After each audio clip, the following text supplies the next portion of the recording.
جنت کے دوسرے دروازے پہ لکھا تھا آخرت میں کامیاب ہونے کے کتنے اصول ہیں؟ 4. پہلا اصول کیا ہے؟ ہاں نماز پڑھیے. ہاں بھائی نماز تو واجب ہے پڑھنی ہے لیکن وہاں نہیں لکھا. اچھا بھائی روزہ رکھیے, روزے قریب آ گئے, رمضان قریب آ گیا, ماہ رمضان, لیکن نہیں لکھا وہاں پہ کہ اگر آخرت میں کامیاب ہونا چاہتے ہیں تو اس کا پہلا اصول یہ ہے کہ یتیموں کے ساتھ شفقت کی جائے.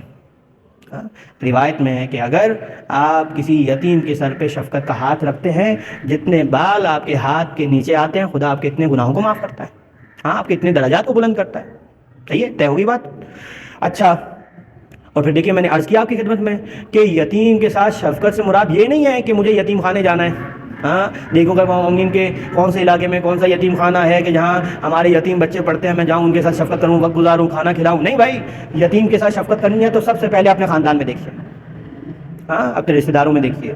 ہاں کہیں ایسا تو نہیں ہے کوئی قریبی بچہ ہے جو والد کی شفقت سے محروم ہو گیا, اگر آپ نے اسے چھوڑ کے کہیں باہر جا کے یہ کام کیا تو کوئی اجر ملنے والا آپ کو نہیں ہے. یہ بار بار میں عرض کر چکا ہوں. اور دیکھیے وہ روایت ایک مفہوم ایک واقعہ ہے, اب حکایت ہے حقیقت ہے لیکن سننے اور سمجھنے کے لیے بہت بہترین ہے. ہاں جب ہم پہلا طبقہ چھوڑ کے دوسرے طبقے پہ جاتے ہیں تو اجر نہیں ملتا. ایک صاحب کا انتقال ہو گیا, ان کی زوجہ کیا کرے, اپنا پیٹ کاٹے, ہلا سکتے ہیں, کمانے والا گزر گیا, اور ہر شب جمعہ کچھ نہ کچھ کھانا جمع کر کے اپنے یتیم بیٹے کو دے کے بیٹا وہ دیکھو گلی کے سامنے جو بیٹھا ہے فقیر اسے جا کے کھلا کے آؤ, بیٹا جائے جا کے کھلا کے آ جائے. تو یہ معاملہ ہو گیا, یہ چلتا رہا چلتا رہا چلتا رہا. کہتے ہیں یہاں تک کہ 6 ماہ گزر گئے. 6 ماہ کے بعد وہ صاحب جو ہے اپنی زوجہ کو خواب میں آئے. خواب میں آنے کے بعد کہنے لگے کہ میاں تمہارا بہت شکریہ, گزشتہ شب جمعہ خدا جانے تم نے کیا عمل انجام دیا, میں جہنم سے آزاد ہو کے جنت میں آ گیا, میرے تمام عذاب, تمام تکالیف, تمام مصیبتیں ختم ہو گئی.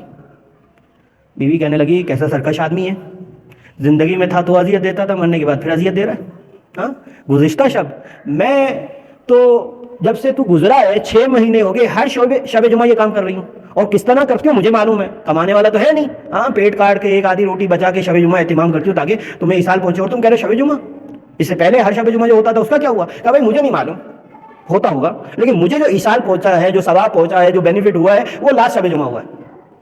صبح ہوئی, بیٹے کو بلایا, میں کیا عرض کرنے جا رہا ہوں, ہم پہلا طبقہ چھوڑ کے سیکنڈ طبقے میں جاتے ہیں تو اپنے اجر کو ضائع کر دیتے ہیں. بیٹے کو بلایا کہ بیٹا جو ہر شب جمعہ میں تمہیں کھانا دیتی ہوں کیا کرتے ہو؟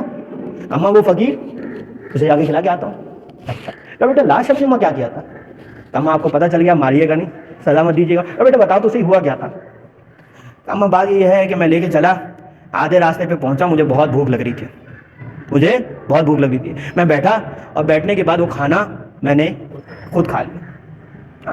اندازہ کر رہے ہیں آپ, یعنی گھر کے یتیم نے کھانا کھایا تو باپ کو اجر ملا, جب تک باہر کا یتیم کھا رہا تھا تو باپ کو اجر نہیں ملا. یہی تو بات ہے. رسول خدا کے پاس ایک آدمی آیا, کہنے لگا رسول خدا میرے باپ نے کہا تھا کہ جب میں اس دنیا سے گزر جاؤں تو میرے سارے باغات خدا کی راہ میں انفاق کر دینا. ہاں کچھ لوگ زندگی میں اپنے مال پہ سانپ بن کے بیٹھے ہوتے ہیں, اور جب ان کی وصیت نامہ پڑھو تو لکھا ہوتا ہے سب خدا کی راہ میں انفاق کر دینا. کوئی فائدہ نہیں ہے بھائی, ہاں کوئی فائدہ نہیں ہے. رسول خدا فرمانے لگے کہ اگر اس نے اپنی زندگی میں چند خرمے بھی خدا کی راہ میں انفاق کیے ہوتے اس کا زیادہ ثواب ملتا ہے ان سارے باغات کو آج انفاق کرنے سے. زندگی میں انفاق کیجیے بھائی, ہاں کم دیجیے زیادہ دیجیے, زندگی میں دیجیے, مر جانے کے بعد کیا ہے. تو فرمایا کہ آخرت میں کامیاب ہونے کا پہلا اصول کیا ہے؟ یتیم کے ساتھ شفقت کی جائے. دوسرا اصول کیا ہے آخرت میں کامیاب ہونے کا؟ جنت کے دوسرے دروازے پہ لکھا ہے کہ اگر آخرت میں کامیاب ہونا چاہتے ہو تو دوسرا اصول یہ ہے کہ بے کس بے سہارا لوگوں کے ساتھ اچھے انداز سے پیش آیا جائے. دیکھیے ضروری نہیں ہے, پریکٹیکلی ممکن نہیں ہے کہ ہر وقت آپ ہر آدمی کی ہیلپ کر سکیں. نہیں بھائی ممکن نہیں ہے. رسول خدا بھی بس اول منع کر دیتے تھے, نہیں ہے بھائی, آئمہ منع کر دیتے تھے, میری کیا اوقات ہے. لیکن کہنے کا مطلب میں اسے کیسے منع کر رہا ہوں. دیکھیے ایک تو ہے پروفیشنل مانگنے والے, انہیں تو دینا ہی نہیں چاہیے.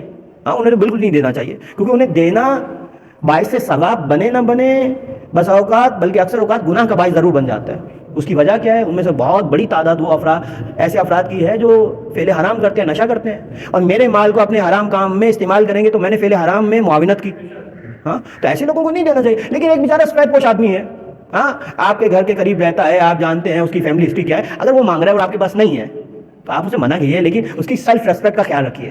10 لوگوں کے سامنے اسے ذلیل مت کیجیے بھائی, کیا ہر وقت منہ اٹھا کے گھوم رہے ہو تو یہ ہے وہ نہیں بھائی. ہاں آپ نہیں دے رہے, منع کر دیجیے. ہاں چھٹے امام کے پاس چاہنے والا آیا, کہنے لگا مولا بس اگر کوئی آدمی آتا ہے مانگتا ہے, سوال کرتا ہے, لگتا ہے حقدار ہے, ہم دے دیتے ہیں. بس اگر کوئی ایسا آتا ہے نہیں جج کر پاتے ہم کہ حقدار ہے یا نہیں ہے, ہاں کوئی فعل حرام کرنے والا نہیں ہے لیکن جج نہیں کر پا رہے, گمان ہے ہوگا نہیں ہوگا. امام فرمانے لگے جب یقین ہے کہ حقدار ہے تب بھی دو, جب تمہیں لگے سفید پوش تو ہے لیکن یقین نہیں ہے, پتہ نہیں ہوگا نہیں ہوگا, اسے بھی دو. کا مولا جو یقین ہے جس پہ اسے تو دینا سمجھ میں آتا ہے، ایک آدمی کے متعلق گمان ہے اسے کیسے دے؟ دیکھو تم اگر خدا کے نام کی لاج رکھتے ہوئے کسی ایسے کو دو گے جو حقدار ظاہراً نہیں لگ رہا یا تمہیں معلوم نہیں ہے، خدا تمہیں وہ بھی عطا کرے گا جس کے تم حقدار نہیں ہو، جس کے تم حقدار نہیں ہو۔ تو پہلا اصول کامیاب آخرت کا کیا ہے؟ جو افراد لیٹ آئے ان کے لیے جلدی سے ریپیٹ کر دوں، ہم روایت ڈسکس کر رہے ہیں کہ جنت کے 8 دروازے ہیں۔ رسول خدا معراج پہ گئے، جناب جبرائیل نے کہا رسول خدا پڑھیے، تو جنت کے پہلے دروازے پہ لکھا تھا لا الہ الا اللہ محمد رسول اللہ علی ولی اللہ۔ اس کے بعد لکھا تھا کہ دنیا میں کامیاب ہونے کے 4 اصول ہیں۔ اگر آپ ایک سکسیسفل لائف گزارنا چاہتے ہیں 4 اصول ہیں۔ پہلا اصول یہ ہے اپنی زندگی میں قناعت اختیار کی جائے۔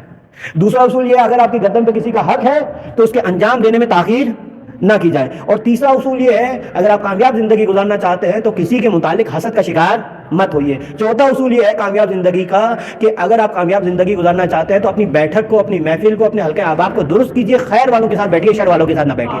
ہاں، تو یہ پہلے 4 اصول ہیں دنیا میں کامیاب ہونے کے۔ اب آئیے آخرت میں کامیاب ہونے کے۔ جنت کے دوسرے دروازے پہ رسول اعظم پہنچے، لکھا تھا لا الہ الا اللہ محمد رسول اللہ علی ولی اللہ۔ اس کے بعد لکھا تھا اگر آخرت میں کامیاب ہونا چاہتے ہو تو اس کے 4 اصول ہیں۔ پہلا اصول یتیم پہ شفقت کی جائے۔ عرض کر چکا، بار بار عرض کر رہا ہوں، یتیم پہ شفقت کرنی ہے تو سب سے پہلے اپنے خاندان میں یتیم تلاش کیجیے، اس کے بعد یتیم خانے جائیے۔ ہاں، پہلے یتیم خانے جائیں گے تو اجر نہیں ملے گا، آپ اپنے اجر کو ضائع کر دیں گے۔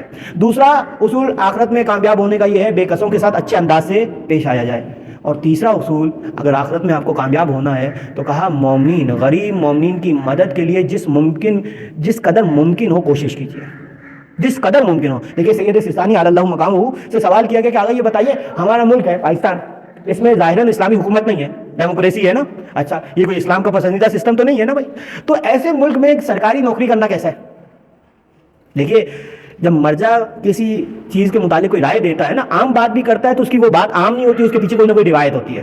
ہاں، جس نے 80 سال علم حدیث میں لگا دیے تو بہرحال وہ عالم فاضل آدمی ہے۔ تو کہا کہ ہمارے جیسے جن ممالک میں ہم رہتے ہیں جہاں اسلامی حکومت نہیں ہے وہاں اگر سرکاری نوکری کی جائے تو کیا ہے؟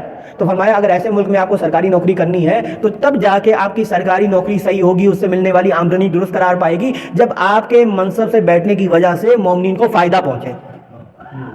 جب آپ کے منصب پہ بیٹھنے کی وجہ سے کیا ہو؟ مومنین کو فائدہ ہو۔ جب آپ کے منصب کی وجہ سے مومنین کو فائدہ نہیں ہوگا تو معاملہ خراب ہے، آپ اندازہ لگائیے۔ اور فرمایا چوتھا اصول یہ ہے اگر آپ آخرت میں کامیاب ہونا چاہتے ہیں تو بے سہارا، بیواؤں، مساکین کی ہر ممکن مدد کی جائے۔ دیکھیے ایک مرتبہ رسول خدا کے پاس ایک آدمی آیا، اس نے کوئی سوالات کیے، رسول خدا بے لباس ہو لباس دیجیے، بھوکا ہوں کھانا کھلائیے، کوئی زادرہ دیجیے، بہت سارے سوالات کیے۔ رسول خدا نے کہا میں کچھ دے نہیں سکتا تجھے۔ پھر رسول خدا نے اصحاب کو کہا دیکھو اگر تم نیکی کرنے پہ قادر نہیں ہو نا، مثل نیکی کرو، خدا تمہیں اصل نیکی کا ثواب عطا کرے گا۔ اصحاب کہنے لگے رسول خدا یہ نیکی تو سمجھ میں آتی ہے، یہ مثل نیکی کیا ہوتی ہے؟ رسول نے فرمایا یہ مثل نیکی یہ ہے کہ میرے پاس کوئی جاب لیس مومن آ گیا، آغا صاحب جاب دیجیے، میں براہ راست اس کو کہیں جاب پہ نہیں لگوا سکتا، میرے پاس ایسا کوئی معاملہ نہیں ہے، کوئی ایسا بزنس نہیں ہے، لیکن میں اگر کسی سے بات کروں گا، کسی مومن سے بات کروں گا تو میری وجہ سے وہ اسے اپنے پاس رکھ لے گا، یہ مثل نیکی ہے۔ تو سرکار فرماتے ہیں جو مثل نیکی کرے گا خدا اسے اصلی نیکی کا ثواب عطا کرے گا۔ تو اندازہ کیجیے اب یہ 4 چیزیں ہیں، یہاں کہاں نماز کا تذکرہ ہے، اگرچہ واجب ہے، کہاں روزے کا تذکرہ ہے، کہاں حج کا واجب تذکرہ ہے، تو یہاں سے اندازہ لگائیے۔ وہ آیت اللہ فاضل لنکرانی تھے، انہوں نے ایک مقام پہ فرمایا کہ میں نے 50 سال حوزہ علمیہ میں پڑھایا ہے، 50 ایئر، بہت بڑا ٹائم ہوتا ہے 50 سال۔ ہاں، تو کہا 50 سال کے بعد اگر مجھ سے آپ دین اسلام کا 1 لائنر پوچھو نا، 1 لائنر، ایک لائن میں مفہوم پوچھو دین کا، تو میں کہوں گا کہ واجبات پہ عمل کرو اور جس قدر ممکن ہو سکے غریب مومنین کی مدد کرو۔ اگر کوئی تیسرا سوال، مفہوم عرض کر رہے ہیں، اگر کوئی تیسرا سوال میدان محشر خدا نے تم سے کیا تو تمہارے بیہاف پہ جواب میں دوں گا۔ اندازہ کیجیے کس قدر اہمیت کی حامل چیز ہے۔ کہا واجبات پہ عمل کرو، اس پہ کوئی کمپرومائز نہیں ہے، واجبات پہ عمل کرو اور جس قدر ہو سکے تمہاری وجہ سے مومنین کی مدد ہونی چاہیے۔ ہاں بھائی، مومنین کی مدد صرف مالی مدد نہیں ہوتی ہے۔ آج کل کے حالات میں ہر دوسرا آدمی کوئی انگزائٹی میں ہے، کوئی بیچارہ ڈپریشن میں ہے، آپ کسی کے پاس 5-10 منٹ بیٹھ جاتے ہیں، اسے گپ شپ لگا دیتے ہیں، یہ بھی اس کی مدد ہے۔ ہاں، کسی کی دلجوئی کر لیتے ہیں، ہاں یہ بھی مدد ہے۔ تو فرمایا یہ 4 اصول پہ کوئی عمل کرے گا تو خدا اس کی آخرت کو کامیاب کرے گا۔ مل کے ایک سلوات عطیہ کر دیجیے۔